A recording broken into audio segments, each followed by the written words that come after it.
Well, you never know what kind of projects being at the Banff Centre can inspire or motivate. One of the best examples of this is a new animated production of Igor Stravinsky's Histoire du Soldat, A Soldier's Tale. This project was the undertaking of clarinetist Nikki Pet, and she joins us to tell us a little bit more about the project, which you had so much to do on. First of all, thanks for joining us on Classic 107. Yeah, of course. Thanks so much for having me, Nolan. Of course. So first, maybe you can tell me about the inspiration point and why you chose this piece by Stravinsky to do such a comprehensive artistic rendering of. Yeah, absolutely. So just a bit of background on my, I guess, artistic focus as a musician, but also generally as a performer, is that I've really gravitated towards multimedia performance. Just because I find that, especially with classical music, there is, I think, a bit of a connection issue that we have with a lot of very general audiences.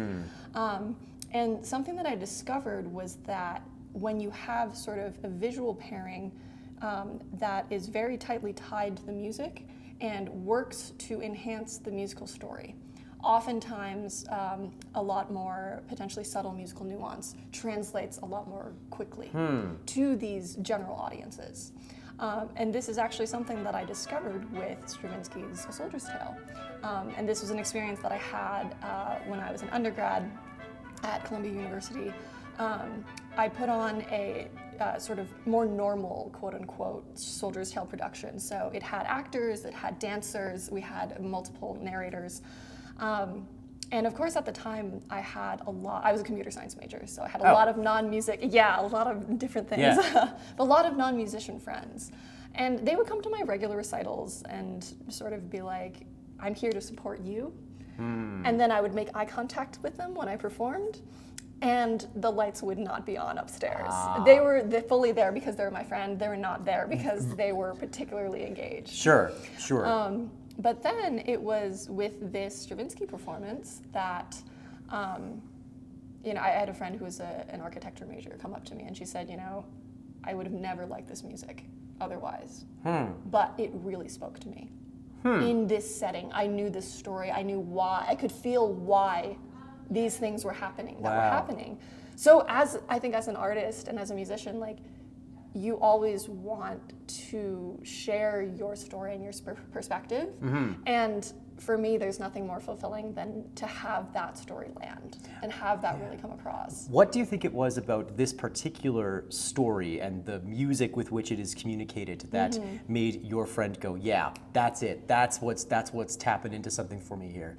I think especially Stravinsky's, that era of his music, it kind of draws on there's a snappiness to it that's very engaging. It's a bit of an unusual ensemble, and I think particularly the percussion has a very interesting role, and it's almost, I didn't realize this at the time, but it almost has like a town band feel, which later doing research on it, there's some conjecture, I guess, that Stravinsky outwardly based it on jazz, but at the time, because of World War I and he was stuck in Switzerland, he had never actually heard a jazz band. He'd only seen written transcriptions. But what he did hear was a lot of folk klezmer bands in Eastern Europe and around in these smaller towns. So actually the instrumentation, a lot of the feeling of it, even though it has that kind of very classic Stravinsky, almost like Cubist modernism feeling, it also has this, I think, very earthy, almost storybook, folktale feeling. That I think when you have it in that, almost in a way, it's like fairy tale. I mean, it's based on a fairy tale, but you have that kind of storybook setting. People are like, oh, yeah, this is a story that I can connect with. That there's a moral, there's a beginning, and the music really just kind of puts you in that space, I think. Yeah, absolutely. So then another thing that's helping to put audiences in a space for this new project is the animations. Maybe you can speak to that moment also about saying, okay, this is clearly connecting with people. We're almost there at completely bridging that gap between the folks who, as you say, the lights might not be on during the performance and those who maybe are more steeped in Stravinsky and in this music. Why use animation as a medium to help to bridge that gap? Totally. So it actually also stems from this original Stravinsky performance way back when as well, because as I'm sure you know, as opera singer and performer, productions take a lot of work, and you have to depend on a lot of people to be at the right place at the right time. Sure. And for that performance, our sound and lighting people didn't show up. Just straight up, just did not come. They were there for the dress rehearsal. They were like, yeah, we'll be there. We had paid for them to be there. Nothing. Nothing to be found. Yeah, nothing to be found. So we had to delay the performance by like 45 minutes, find someone who could work the lights in the venue, and it was just like, a horrific moment, I right? I bet that's something that's going to be hard to forget for you. Oh, yeah. So, and especially as a musician, as a performer, I don't have a ton of resources. I'm not an institution that can, I would love to hire lighting people and sound people, but I just don't have the resources. But what I do have is a computer and a projector usually. So in that way, it's a very portable way to have these performances. And you bring it to what was originally maybe just a clarinet recital. And it has a bit more of an immersive effect. And I think, we were saying before about experiencing things at Banff. We were here together last year, and there was this whole idea of interplay and working with different people and trying to bring, I think, very as cohesive and as varied experiences to performances as possible. And this just felt like a way with animation that, not only you can do it in live settings with projections, but also, this most recent project is the digital production. Yeah. That came out. So it's sort of fit for multiple different arenas of performance. Right. Able to be engaged with no matter where the audience is at and how they want to engage with it. So then this is the idea behind this latest digital project. How, maybe you can talk us through how you created this project, because I would imagine that this comes with a lot of work. So it sort of happened in two big phases. So there was the animation to the music itself, and then there was sort of the post-production. So the first hurdle was, I guess the first big deadline was our live performance, which was December of 2024, last year. All right. And so I had to make, it's approximately 30 minutes of music and then 30 minutes of narration only. And I said, okay, well, I will create the animation for the music for this first one, and we'll worry about the talking later. And basically this is because I also work with a sort of AI integrated software that I'm developing sort of in partnership with my sister. Her name's Nikki Pet. She's a music informatics PhD at Indiana University. And basically what this software does is it can listen to performers as they perform, and instead of using a click track or like manual cues, it can adjust whatever video media to speed up and slow down in time with the musicians. Wow. So that means I can make a very specific choreography to the music, and that choreography can be preserved across different interpretations. Wow. Of the piece. So that was sort of the live component of it. So, back last summer at Banff, I was starting to do sketches and sort of really think of, and this is where the very much like fairy tale puppet show kind of thoughts started to kind of come in. So I did some character design here, and then basically just a lot of animation. So I work in a combination of, I'll do sketches on like my iPad or like on paper, and then I translate it into Blender, which is like it's a 3D rendering software, but basically you can do 2D animation in a way that's not like you don't have to draw everything frame by frame. Right. Which, as a full-time musician, I can't do that. Because you obviously have the time for that. Yeah, exactly right. So that was a big part of it. Luckily, I was able to fold my DMA thesis into it as well, so it did a bit of double duty there. But yeah, it was a lot of time just kind of at the computer, going through, figuring out, okay, what themes do I want to do, and also just figuring out like what visual story is the music telling? And how does it fit with the libretto and the speaking? Because I don't know if you're very familiar with how the two points work together, but they're kind of famously a little awkward. Yes. So the libretto, it's very heavy speaking in the first half, and then very heavy musically in the second half. And even with the dance choreography that is in sort of the traditional staging, there are certain movements where sometimes the dancers will just leave and it's just musicians, or they'll use it as a transition after a scene that has been acted out.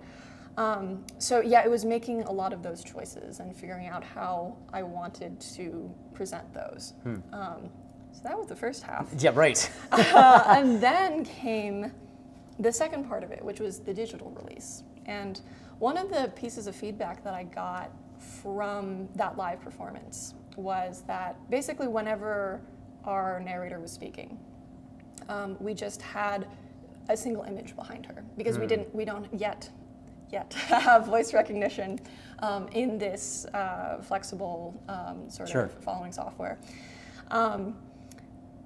But people were like, it's so visually intense with the music and the animation that when the voice takes over, she's very expressive and, is a great musician, actress. She's also an opera singer, actually. Yeah, wow. But they're just like, it just feels like the temperature just kind of drops suddenly. So then it was sort of figuring out, I didn't want to do another 30 minutes of very intense animation. Sure, right. But it was sort of doing fonts and a couple of just kind of carefully placed new pieces of imagery to make sure that the flow of the story was also very clear. So that has been my last, I think, 2.5 months or so. Wow. And then I finished it, and then I came here, and then I published it. And now it is out here. for the world to see. How do you feel now that it is out in the world and people are starting to interact with this piece and this rendering of Stravinsky's music that you've created? It feels good. I mean, it's scary in some ways, because I think I'm so close to it and I'm still in a way in production mode. So when I look at it, I see flaws. I see all of the things that, I could have done this. It would have taken an extra 2 months, or I could have done that. But also, I do that with every project. Yeah. But I am also happy that I'm seeing it now, and I'm also really proud of what's come out, and especially seeing the reaction come in as well and there are a couple of people I showed it to, mostly family and friends and some of the collaborators in the project.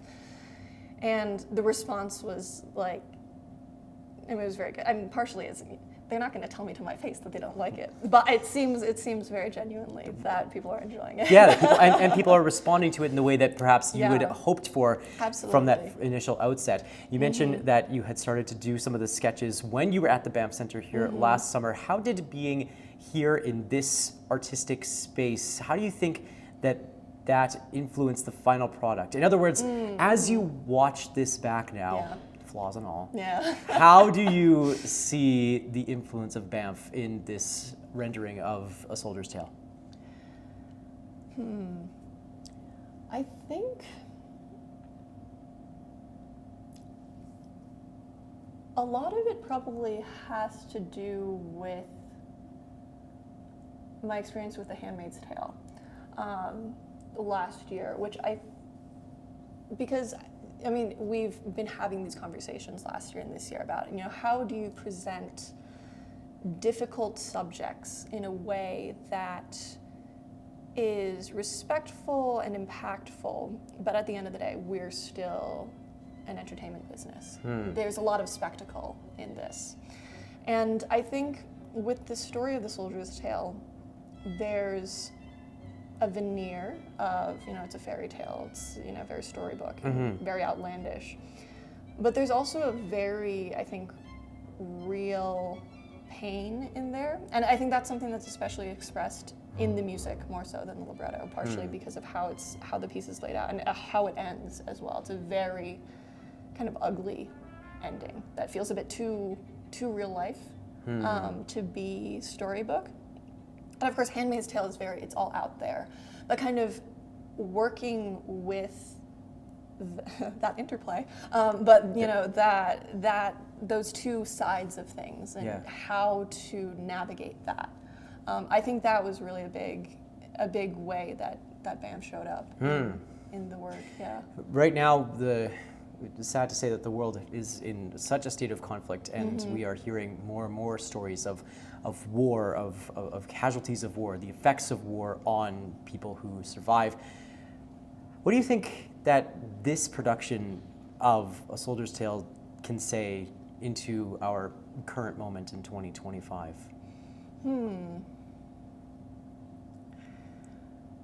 I guess for me, with my art and my performance, I don't love to be too prescriptive. Even though, especially having a visual element, it can be a very solid interpretation. I do like to invite people who see my stuff to kind of read what they want into it. Especially with The Soldier's Tale, there have been so many different interpretations, many of which are anti-war. But I think there's points of, at least I try to engineer in points of question and points of, in a way, confusion. Or maybe confusion is not the right word, but I guess ambiguity. Sure. And I think it's sort of like I want to create something that is very spectacular, and in a way you can lose yourself in it. And it's a departure from the real world and, you know, the difficulties that I think a lot of people are facing. But there's also this feeling that at the end, you know, it all comes back. So like one of the things that I did particularly was using like paper and bright colors, particularly the primary colors, to represent the characters and how they go, and it's all in these sets of very intense colors.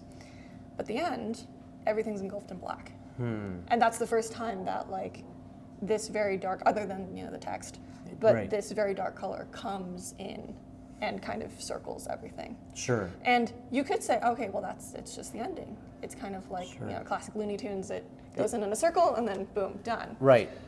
But also it's originally what I was thinking of, which I didn't execute precisely, but it's sort of, if you have the idea of paper, it's just kind of like getting soaked with water or like ink, and it's getting covered, and stuff is coming through the paper. So it's sort of like you can enjoy yourself in this world, and you can enjoy yourself in the story, but at the end, sort of you could say it's the moral or the reality of it. It still kind of comes out. So it's a bit of, again, I'm not trying to tell people what to think, I guess, as much as inviting them to consider those two sides. Sure. We'll leave it for audiences to decide what those two sides are when they watch A Soldier's Tale. We will link to it on our website, classic107.com, and on the Classic 107 app. Nikki Pet, such a joy to hear about this project, and congratulations on it finally being released. Thank you, Nolan, and thank you so much for having me.